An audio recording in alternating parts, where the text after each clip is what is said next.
Hey guys, in this video I will show you how to create a second Brawl Stars account. Alright, let's begin.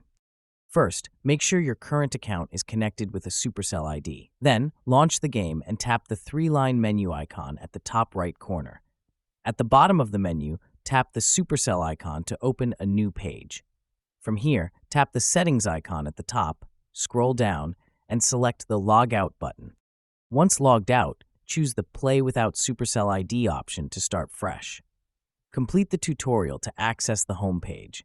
After finishing, tap the menu bars again and go to Settings. Inside the Settings menu, tap the Supercell icon and then select Register to create a new Supercell account for your second profile. Follow the steps to finish the registration process. After creating your new account, tap the Settings icon again and select Switch Account.